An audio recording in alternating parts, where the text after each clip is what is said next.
While Superman has been off-planet, first investigating the fallen Suicide Squad on the moon, then he fought alongside Doomsday, escaped the clutches of Darkseid, and finally he battled the Black Racer for the fate of Steel's soul, the battle has continued to rage on Earth.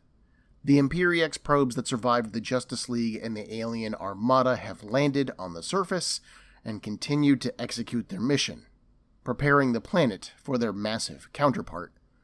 Unable to stop Imperiex at its source, the Kryptonian hero Superman has returned to Earth, and we find him in Africa.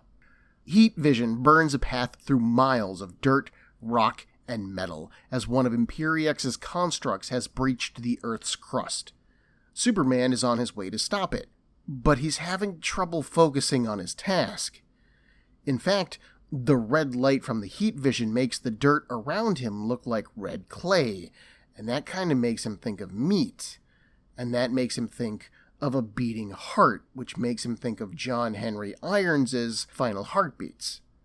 There wasn't enough left of Arthur, aka Aquaman, to find it all, just a slick in the water that smelled of mackerel. No, wait, yellowtail. And his parents are completely missing. He outright says in his internal dialogue that he doesn't really know what he's doing there anymore. He keeps forgetting something. And there's a bug in his ear. Worse, an Imperiex probe's fist smashes into the side of his distracted face.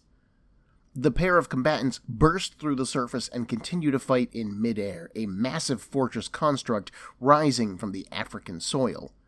Lying on the dirt in pools of their own blood are the Titans. Starfire, Nightwing, Donna Troy, Arsenal, somebody that I don't know. They did their best to stop the probe, but Imperiex is just too strong. Narration boxes encircle the fight, giving us a conversation between General Rock and the communications officer who was their link to Superman. The comms person reports that Superman has been talking to himself, just kind of rambling at random. Then he just stopped talking. He didn't even confirm his last set of orders. The officer is suggesting that something is wrong with Superman, and General Rock doesn't want to hear it. He orders the comms person to check their link for a malfunction because nothing is wrong with Superman. Got it? They can't afford for something to be wrong with Superman. Luthor cuts in here, asking exactly what kind of shape Superman is actually in. We move to the White House War Room, where no one has answered the president. He understands what that means, even if he doesn't like it. Then he turns to holograms of his allies, Darkseid of Apocalypse and Maxima of the Alien Armada. Some of the people in this room think that he's making a mistake, referring to his reliance on Superman, but he suggests that he could say the same to them. Darkseid makes no apologies for what happened with Superman on Apocalypse. He always prevails, and President Luthor cuts him off. Yes, and you will prevail, but only if you stop making secret moves that only benefit yourself. He glares for a second, and then he turns to Dr. Magnus, whose superhero codename is Viridium. So, Viridium begins to explain that the Imperiex probes have built constructs across the globe since landing. Those constructs are made of nanotechnology, which self-replicate and evolve, growing at exponential rates.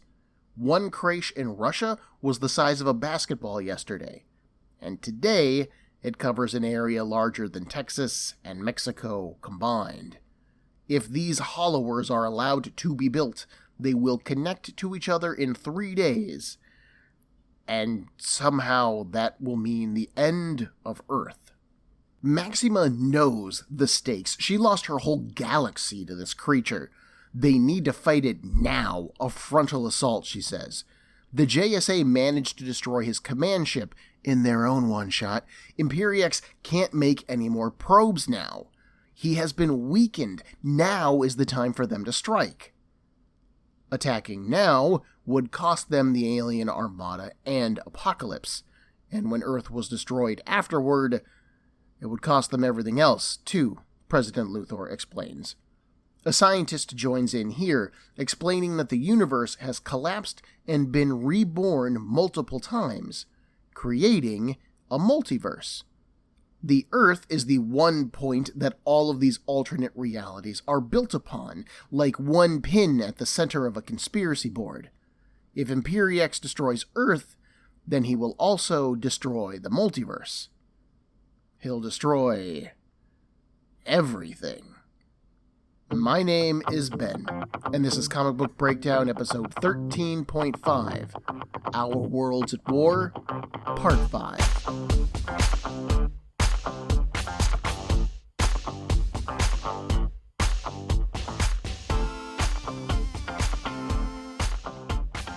Darkseid then confirms that Apocalypse has found this information to be true. While the rest of the room mutters and whispers about the impending end of the universe, General Rock leans into the president. When was he going to let the military in on that particular threat? Luthor folds his arms. Right now, he answers, when it best suited his needs. Rock glares at him. Any other surprises in store, Mr. President? Luthor grins. Yes. Then he steps forward, addressing the room. All is not lost. He has a strategy to stop Imperiex once and for all.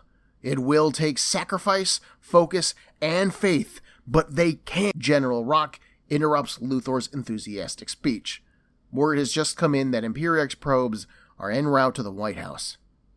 Having lost his ship, Imperiex has now been wounded, and his probes on Earth are in danger with Superman being in the field.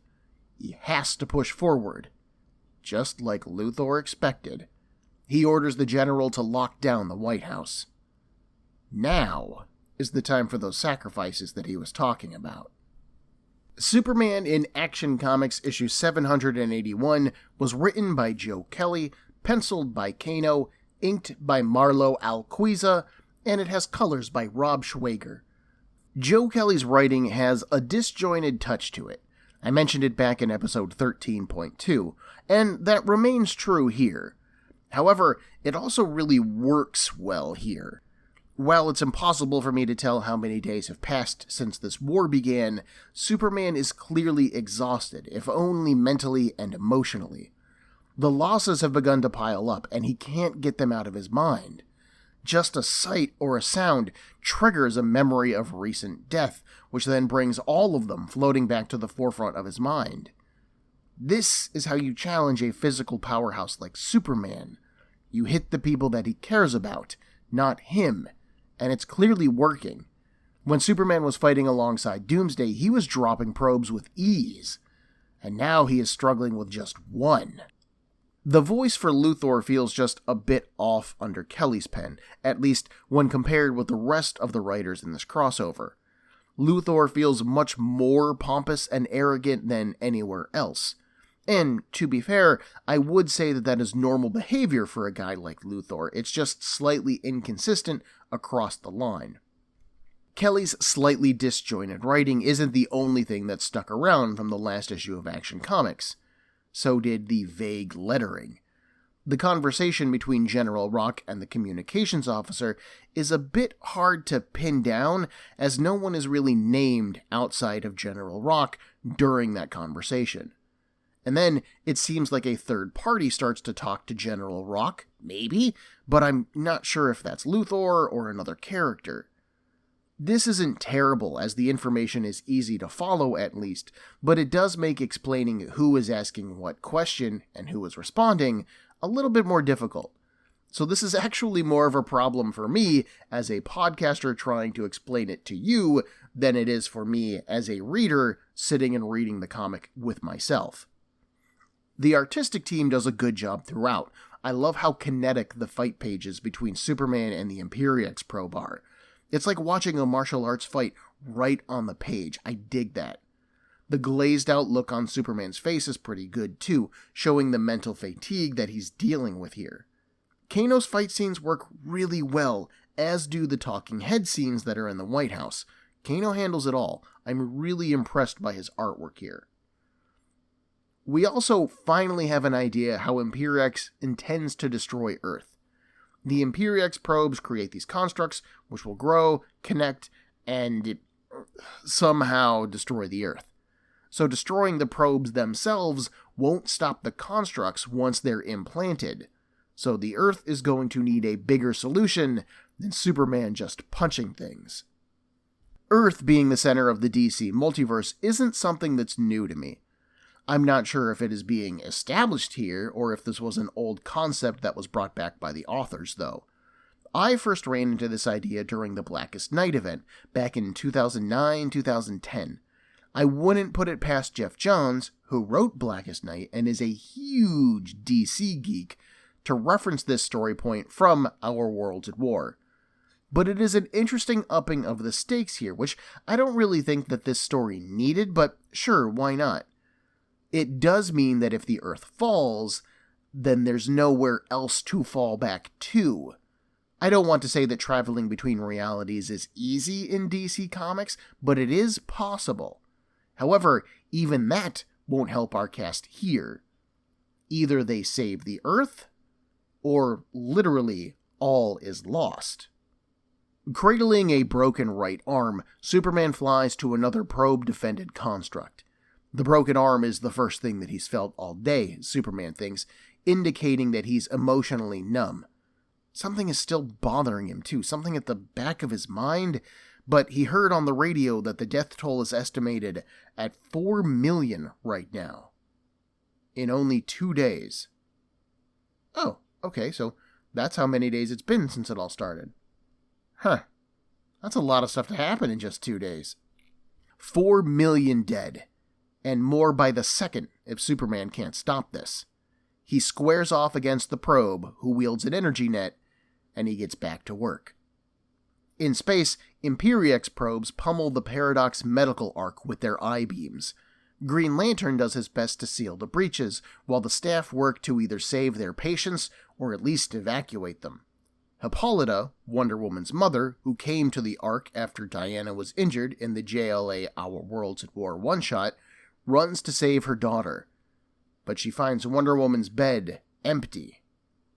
At the White House, Lois Lane has finished teleporting in.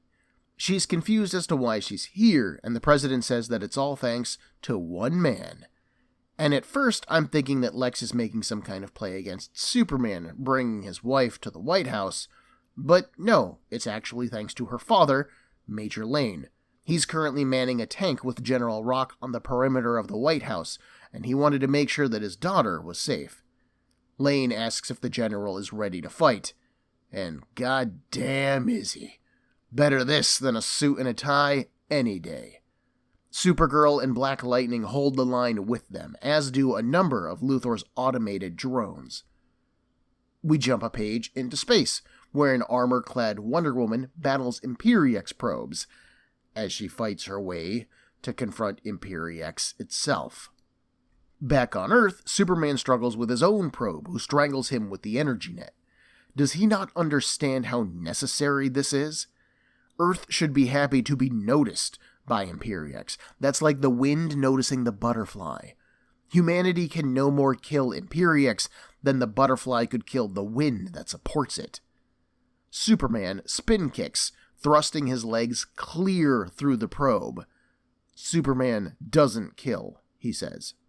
Then his earpiece crackles once again, bringing Luthor's voice to his ears.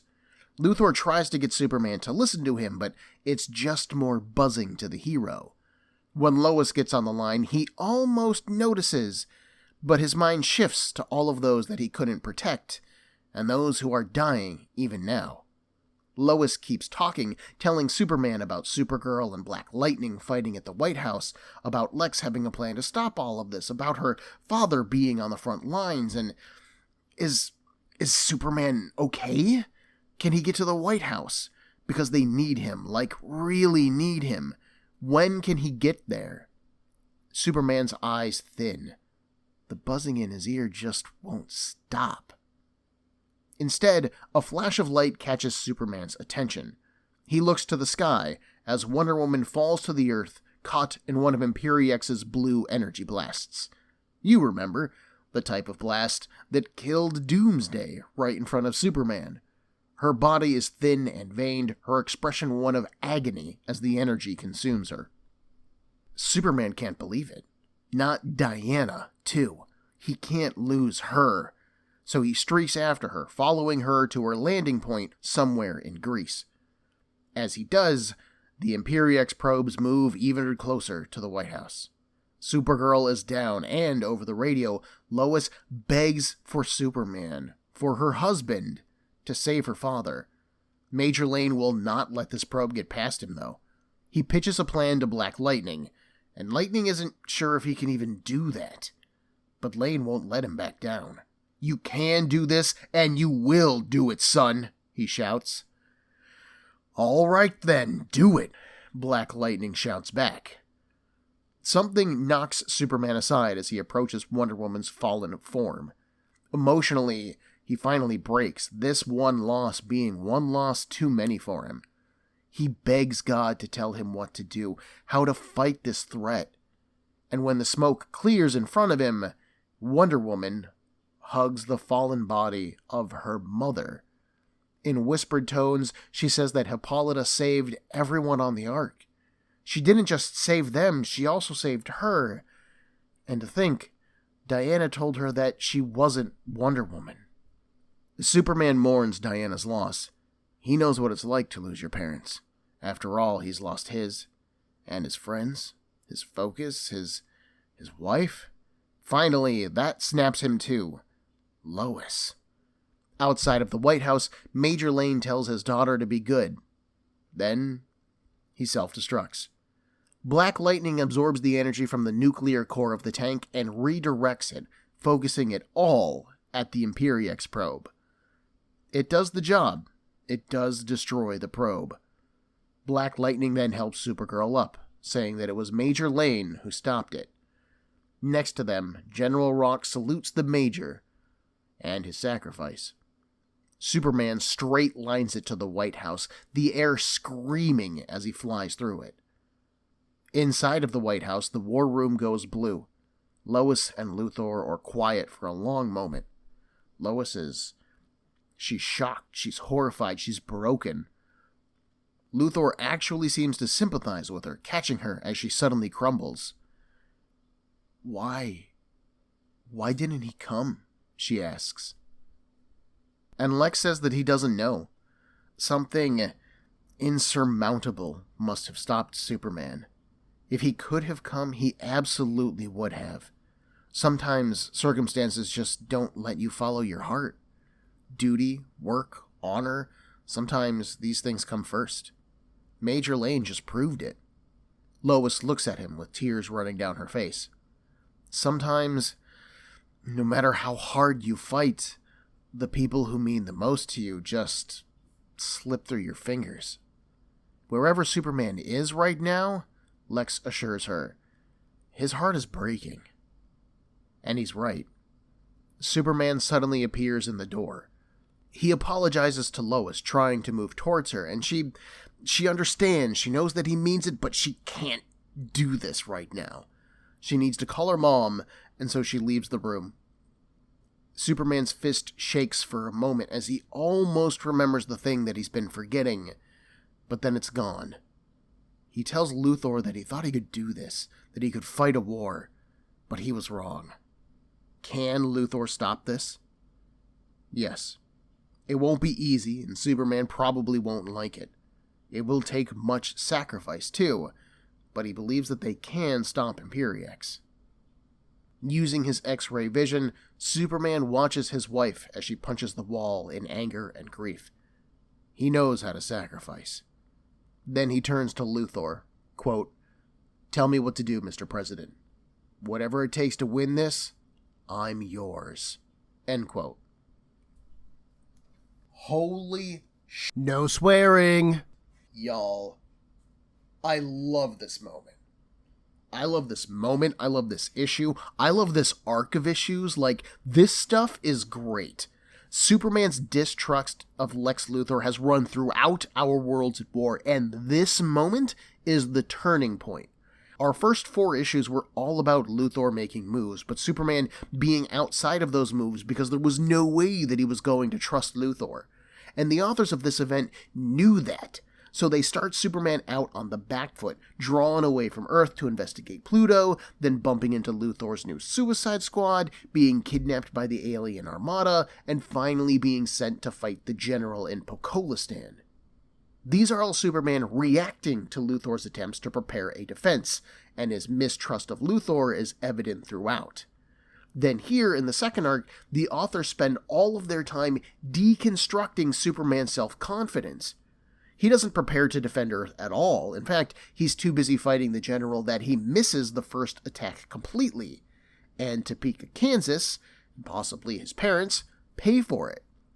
And then the hits just keep coming, and each one hurts more and more for a man who prides himself on being able to save everyone. Superman starts this event secure in the knowledge that he is a hero and that he can save the day. But the more that he tries to do here, it's almost like the less effective that he is. And that rattles him. He even says in this issue that he's lost his focus. He doesn't know how to fight this threat. But he just keeps pushing, and more people keep dying, and he gets more and more lost in his own mind, until finally he just can't anymore. He admits that he doesn't know what he's doing to us and to God, and finally to Lex Luthor, and he needs a direction. Lex Luthor has had direction all along. I am so glad that this is my first run of Superman comics. I don't know if I'm ever going to buy more after this run.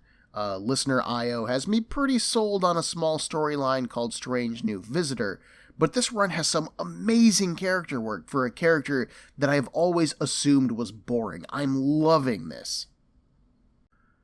I mentioned that this string of issues was all about taking Superman's confidence apart, putting him into a position where he actually trusts Lex flooping Luthor.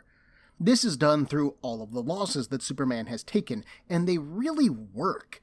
I initially read this arc of the event in one sitting, minus the JLA one-shot that I didn't know that I needed at the time, and I actually had tears in my eyes when I finished this issue. Because even if all of the deaths that we've experienced so far are fake-outs, and let's be honest, it's fairly likely that they are, Superman doesn't know that. He's still reacting to those deaths as if they are real, and since we are meant to sympathize with Superman, we should assume that those deaths are real and suffer alongside him. The idea that this isn't a super fight, that this is a war, really does shine through for me, largely because Superman's attempts to win this as if it's a super fight just utterly fail. Emotionally, the big thing here is that Superman has remained emotionally numb after his experience fighting alongside Doomsday. Between the deaths of those close to him, the deaths of millions that he couldn't prevent at all, and the necessity of Superman killing the Imperiex probes, he can't risk feeling it all. So he ignores it, and that manifests in this issue with the buzzing in his ear. That buzzing is his earpiece, which normally would allow him to chat with the JLA, but in this case, it allows him to remain in contact with the military. But he's not listening to it, tuning out the communications officer, ignoring Luthor outright, and barely even noticing when his wife gets on the line. As established in Joe Casey's Adventures of Superman issue 594, if his emotions won't help him win this fight, then Superman doesn't need those emotions. But ignoring those emotions also costs him, and Lois, her father. Superman could have gotten to the White House in time if he hadn't been distracted by the death, I guess, of Wonder Woman's mother. I'm not quite sure how I feel about Wonder Woman's narrative intruding on Superman's right here so much. Obviously, we haven't been following her story, nor do I intend to, because it doesn't look like that story impacts on the overall narrative here. It impacts the No swearing out of Wonder Woman, but Wonder Woman doesn't impact on the story too much. That said, the authors do continue that streak of losses with the death of Hippolyta, so while this one doesn't hit nearly as close to home for Superman, it is still one more person dead, and that person meant a lot to one of Superman's friends. This moment is so touching, in fact, that for a second, Clark remembers who he is. Then he rushes to the White House. He wants to apologize to his wife, he wants to comfort her, but she rebuffs him, too hurt for that. And then he shuts down again. That line about almost remembering what he's forgetting, it's referring to his humanity. He has sacrificed it to this war in order to win it, and he isn't even winning it. So that pushes him to make this final decision, and he allies with a man who is perhaps his greatest enemy. And that is some No swearing. fucking amazing storytelling. That said, I am not 100% sure that Black Lightning has the power to absorb and rechannel a nuclear explosion. I know that he can generate his own lightning, and that nuclear explosions do have an impact on the electromagnetic spectrum, so I can't outright say that it is impossible. I mean, it's impossible for humans to generate lightning, but we're okay with that, so why wouldn't we be okay with this? Well, the electromagnetic pulse released during a nuclear explosion disrupts the Earth's electromagnetic field, so if anything, I would have thought that the explosion would have actually temporarily knocked out Black Lightning's powers. Plus, you would think that there would be all kinds of problems regarding the radiation passing through and around his body. But he just keeps on standing and picks up Supergirl, so he's depicted as being fine, if a bit worn out. Plus, there would have been a lot of heat generated during that explosion too, but again, Lightning is untouched by any of it. For a fairly grounded war story, or as grounded as a war story can be when superhumans are fighting a space god who wants to destroy the multiverse, this actually feels like the most unrealistic thing to me so far, and that's kind of silly. As much as I love the narrative turn of having Superman put himself into Lex Luthor's manipulative hands, I'm still not sure if that's a good idea. As with Darkseid, Luthor is someone who only does good when it benefits him, and the more that it can benefit him, the better. I just can't see Luthor saving the Earth and everything being fine and dandy and just returning to normal. And maybe I'm just paranoid, but I think that Luthor is up to something. I mentioned last episode that Luthor has been fed intelligence from the future by Brainiac 13, and we didn't get to see the contents of that conversation happen. Instead, we got to watch Superman putz around on War World Pluto instead. All we know is that Luthor was informed about Imperiex coming to Earth, and we have seen Luthor know certain things were going to happen before they happened. He had troops from Fort Riley on their way to Topeka before Imperiex hit, that's why they got there so quickly. He knew that Imperiex probes were targeting specific cities during General Rock's briefing, before General Rock said as much. And then here, Luthor drops the bombshell that Earth is the linchpin of the multiverse, which General Rock hadn't been informed of either. Darkseid's dialogue at the reveal would indicate that he knew about this, but he hadn't shared that information with Luthor yet, and knowing Darkseid, he probably never would have. So, I think that it is entirely possible that Luthor is playing the entirety of Our Worlds at War to his benefit. He sent Superman to battle the General, knowing that Imperiex would land in Topeka and possibly kill the Kents. He needed Superman to be distracted by a foe so powerful that he couldn't possibly react to the probe's approach in time, so he sent him after the General. And then here, it's possible that he intentionally wanted Lois Lane at the White House so that he could witness her father's death, thus driving an emotional wedge between her and her husband, pushing Superman to ally with him. Thousands, if not millions of people could have been saved with the information that Luthor was provided, and yet he chooses not to defend those lives, but to spend them in order to accomplish whatever goal he has in mind. And if that is the case, that is probably some of the most evil No swearing. that I've ever seen a comic book villain do.